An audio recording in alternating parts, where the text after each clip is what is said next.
raised the trophy, and the party can really begin.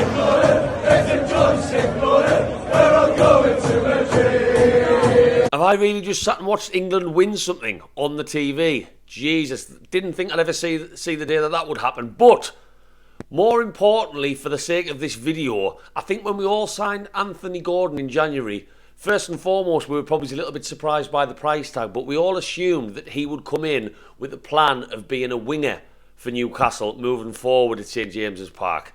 Maybe Eddie Howe had another plan, or maybe Anthony Gordon has given Eddie Howe another plan to think about. We're going to discuss it, so do us a favour, Newcastle fans, make sure you stick around.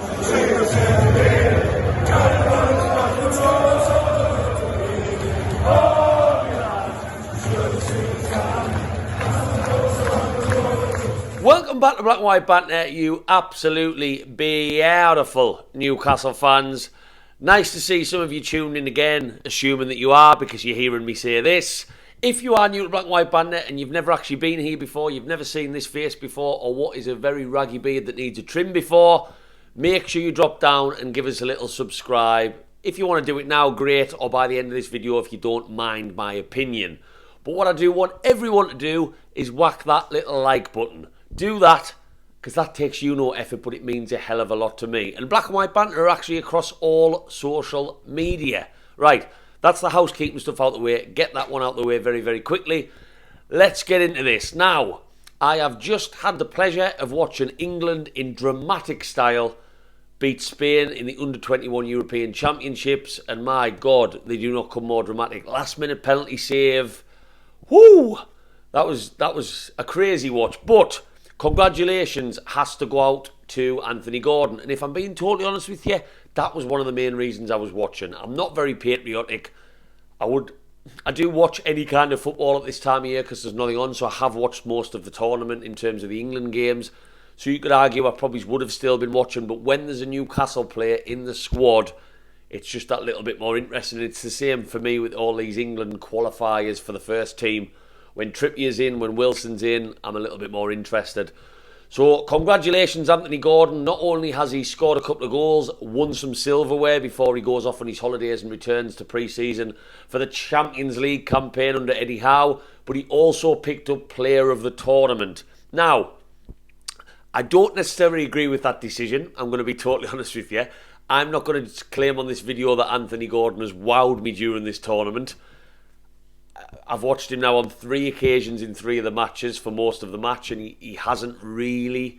So I was a little bit surprised of all the talent in a tournament like that Gordon's the one that's picked up Player of the Tournament. He's got a couple of goals, which has been great to see, and I'm so happy for him, but I didn't necessarily agree with that. He got man of the match against Israel, I believe, 2 games ago before the final, and I thought he barely did anything in the match apart from score the winning goal. Literally barely anything.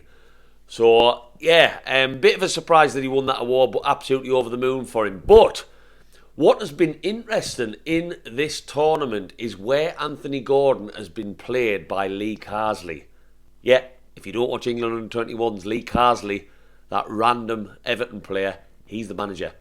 I was a bit surprised when I realised that as well.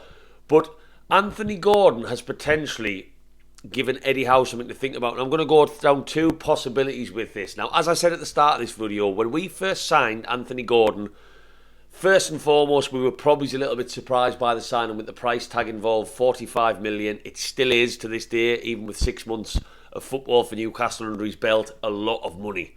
A serious lot of money. But he's a raw talent, and we've always trusted Eddie Howe in every player he wants, and he must have been keen as mustard on this lad to get him in. And you can see some of the attributes there. He's a grafter. He's an athlete. You know, I've watched how much ground he's covered at this tournament. He's pacey. He likes to take a man on. He likes to get a shot off. He's exciting. So there's lots of attributes there. He is just still quite raw, and I think we saw that. He never really got off the ground for Newcastle. It was nice to see him finish the season with a goal at Chelsea, but he didn't really do much, maybe as some of us maybe might have hoped when he came in January for that price tag. But what we all assumed, on top of that, away from what we thought about the price tag, we all thought he was coming into this football club as a winger. You know, there was talk instantly about Alan St. Maximin in the January window again because he came in. Will he play on the left? Will he play on the right? And predominantly for Everton, he was playing a lot on the wing. And, it was a natural assumption for us all to do that. We weren't wrong in thinking that. But I wonder now whether Anthony Gordon, from Eddie Howe's larger plan, was brought in because of his versatility. And we know how much Eddie Howe loves a versatile player. Whether it's Joe Linton playing in the centre or on the left, whether it's Joe Willock covering all bases, whether it's Tonali, who we've just signed for £55 million, who we know can play all over the park and he can cover every blade of grass.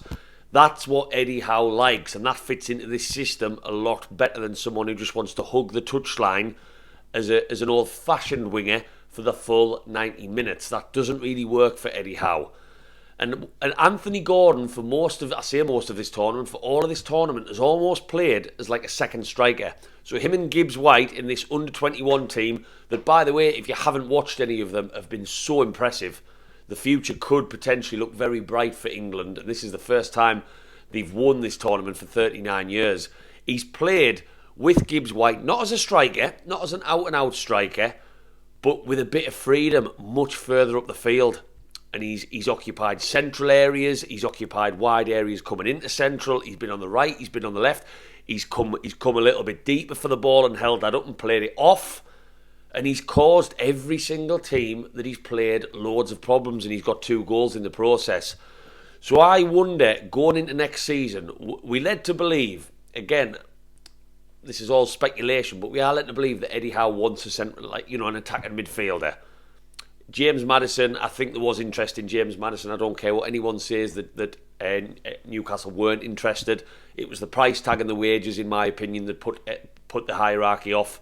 And Eddie Howe, as much as of an admirer of Maddison that he is, and we know he is because it's been a couple of windows, he just thought, no, I'm going elsewhere, that's too much. And he was probably advised that from the powers that be in Ashworth, and I don't know how involved Staveley and Gadusi and Ruben get, but all of the powers will have said, no, let's look elsewhere.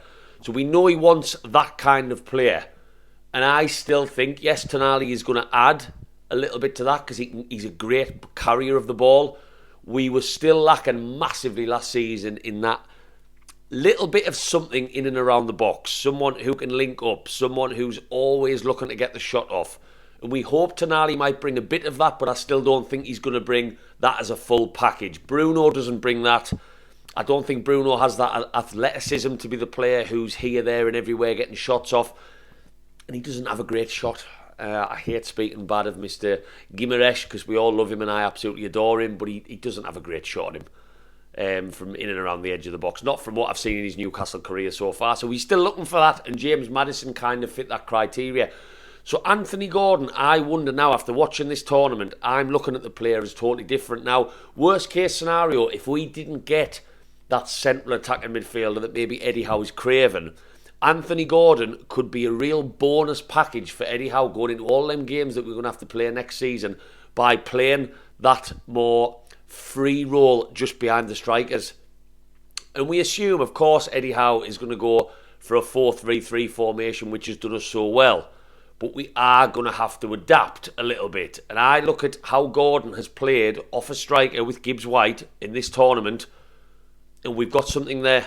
And that almost makes me wonder. I'm talking about it being a bonus for Eddie Howe to watch how he's played at this tournament. I wonder whether Eddie Howe signed this player, being the obsessed manager that he is, how meticulous he is with everything he does, with the intention of Gordon maybe being more of a Roman midfielder and someone to maybe sit just in behind. Because I've watched that tournament and I think about someone like Alexander Isak and Wilson. I don't expect them two to play together going into next season. I think we tried Isak on the left-hand side because he'd done so well there, and Eddie Howe was desperate to get them both in the team. I didn't like it. I didn't.